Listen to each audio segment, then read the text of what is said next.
ప్రపంచ పర్యావరణ దినోత్సవం సందర్భంగా ప్రధాని నరేంద్ర మోదీ 200 ఎలక్ట్రికల్ బస్సులను జెండా ఊపి ప్రారంభించారు.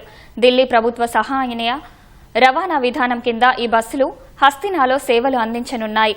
తల్లి పేరిట ఒక మొక్క కార్యక్రమంలో భాగంగా ప్రధాని ఒక మొక్క నాటారు.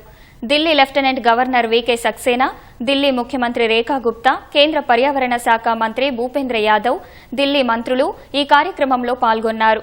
సింధూర్ సాప్లింగ్ పేరిట ప్రధాని తన నివాసంలో ఒక మొక్కను నాటారు.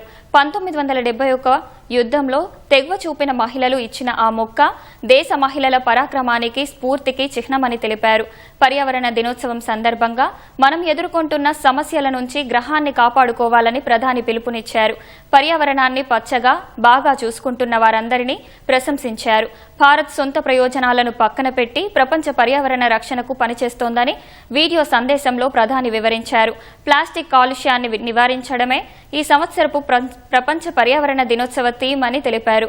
ఇందుకోసం గత 4-5 ఏళ్లుగా భారత్ పనిచేస్తోందన్నారు.